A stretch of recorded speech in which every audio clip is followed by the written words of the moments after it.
C'est avéré maintenant, depuis des années, même par les Nations Unies, que le gouvernement rwandais soutient les rebelles du M23, des rebelles qui sèment la terreur, la mort en République démocratique du Congo, notamment à l'Est, où ce conflit a déjà fait des millions de morts.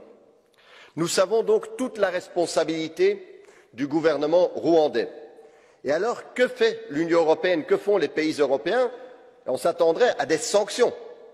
C'est la réponse que l'Union européenne a souvent quand on voit ce genre d'action de la part d'un pays contre un autre.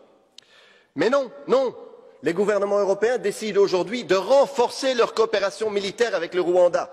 La France, notamment, annonce un renforcement de sa coopération militaire.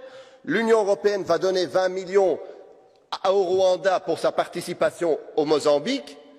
Et les États-Unis, vous le savez, depuis longtemps, sont un partenaire très important du Rwanda.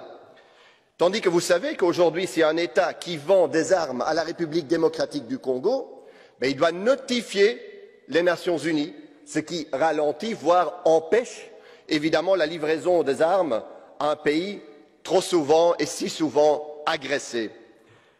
Cette politique, où on dit en mots, en paroles que nous respectons la souveraineté congolaise, mais en réalité notre politique l'entrave et la sape, est inacceptable. Il faut cesser ça tout de suite, parce que nous avons besoin, et les Congolais ont besoin de paix aujourd'hui.